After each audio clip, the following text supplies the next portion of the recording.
Hello and welcome to Train Signal. You're watching Administering vSphere using an iPad. In this lesson, I'll start off by covering the features of the vSphere client for iPad.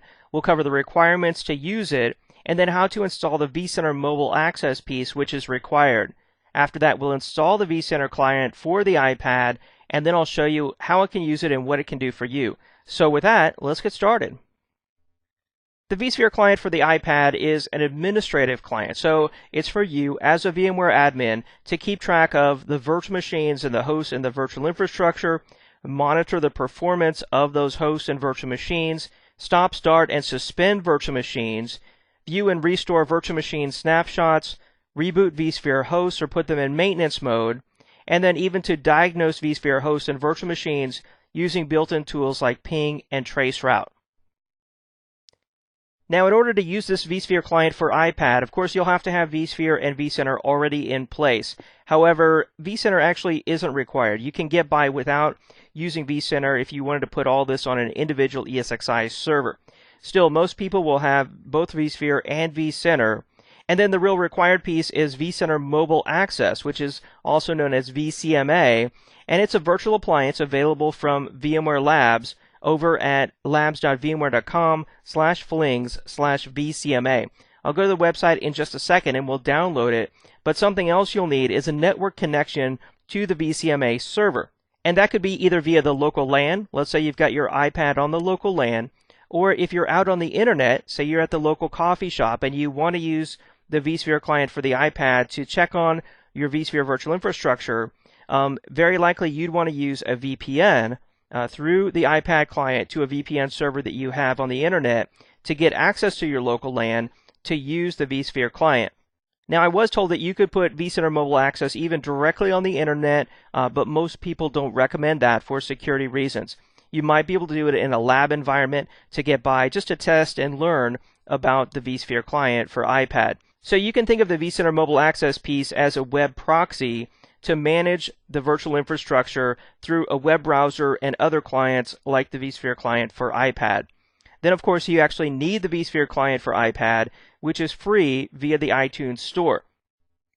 So now let me show you how to install vCenter Mobile Access. Let's go over to the VMware Labs website where we'll download the OVF file so that we can deploy it using the vSphere client. This is the vCenter Mobile Access website. It's a 287 megabyte OVF file that you download and import into the virtual infrastructure.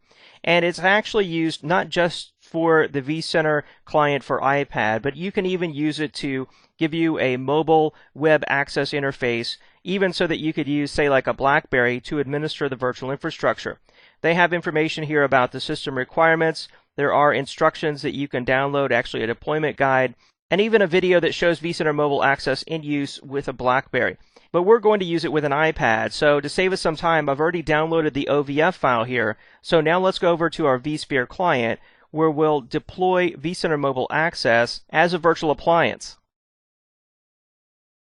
Here in the vSphere client, to deploy vCenter Mobile Access, I'm just going to go up to File, then down to Deploy OVF Template.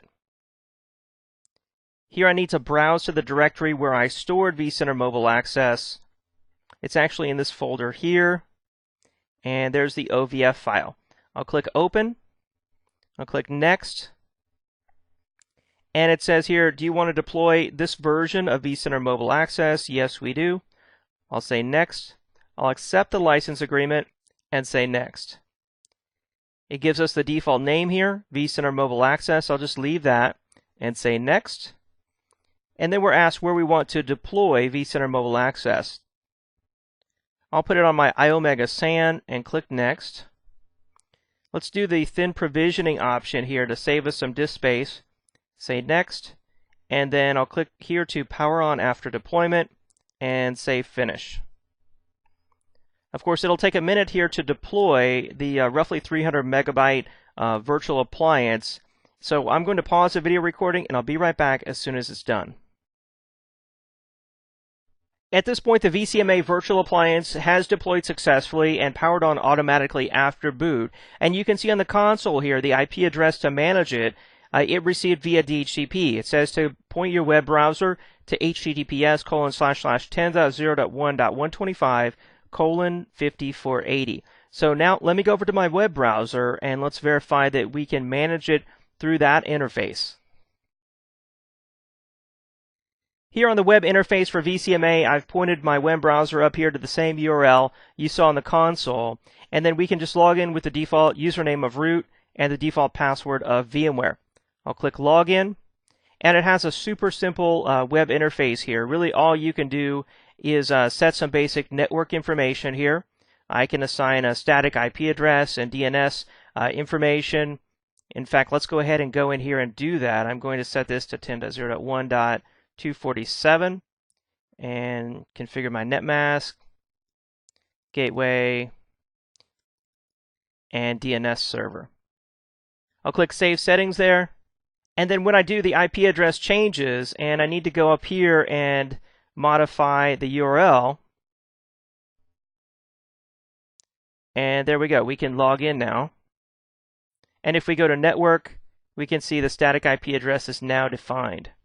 Okay, so from here, really the only other thing you can do other than editing the network settings is to reboot or shut down vCenter Mobile Access. I've already made a DNS host alias for the IP address of vCenter Mobile Access, and now let's go back to our slides and let's talk about installing the vSphere client for iPad. The vSphere client for iPad is a free iPad client for administering vSphere. Like I said earlier, it requires local LAN access or VPN access to the vCMA. And just like any iPad application, it's easily downloaded and installed through iTunes by connecting your iPad to your computer and then, of course, going to the iTunes store. You can search iTunes for vSphere client, or you can go to the URL that I specified right there. In fact, let's go over to iTunes now. Here's what the vSphere client looks like in the iTunes store. As you can see, it's a free app, and it's only 1.1 megabytes. They've got some nice screenshots here, and it's rated very highly by the people who have downloaded it. At this point, I'm going to connect my iPad to my computer, download the free application, sync it to the iPad, and then I'll be right back, and we can continue on with the next steps to using the vSphere client for iPad. With the free vSphere client for iPad successfully installed on my iPad using iTunes, there's just a few configurations you need to do. When you first click on the client and run it, it'll ask for the IP address or DNS name of the vCMA virtual machine. I showed you how to find that on the console of the virtual machine through the vSphere client. I've already entered an alias in my DNS server for that IP address, so all I had to do when I ran the vSphere client on my iPad was to enter that DNS name.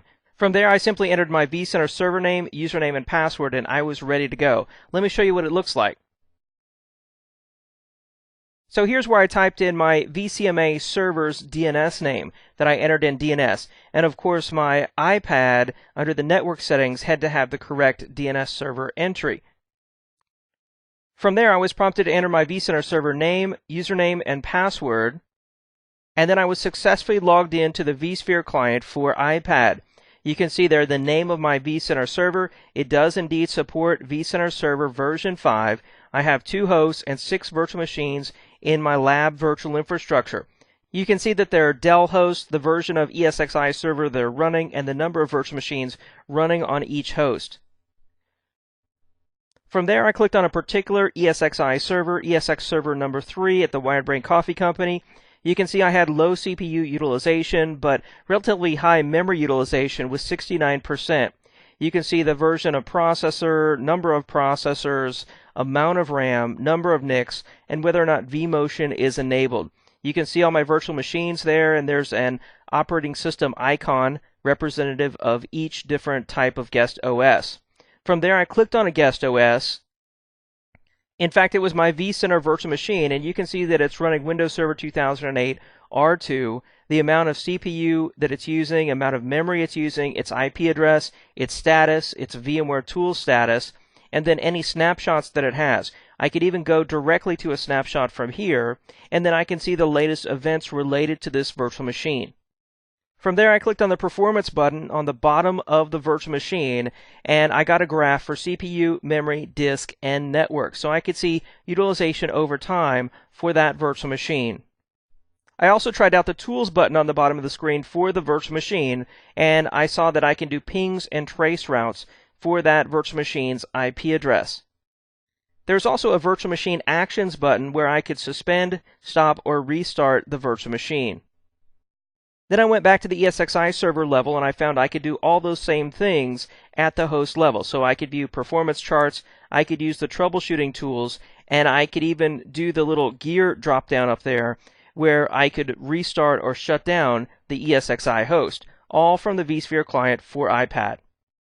So soon, just like me, you'll be sitting in the beach with your iPad, administering your virtual infrastructure. I hope that dream becomes reality. So what did we learn in this lesson?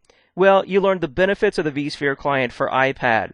You found out the requirements to use it. Specifically, you need vSphere, and it's highly recommended you have vCenter. You learned how to download and install vCenter Mobile Access, or vCMA, which is essentially a web proxy for vCenter. It's a free tool available from labs.vmware.com. After that, we downloaded the free vSphere client for iPad from the iTunes Store, installed it, and then we're able to administer our vSphere virtual infrastructure using the very cool vSphere client for iPad. Thanks for watching this lesson covering administering vSphere using your iPad.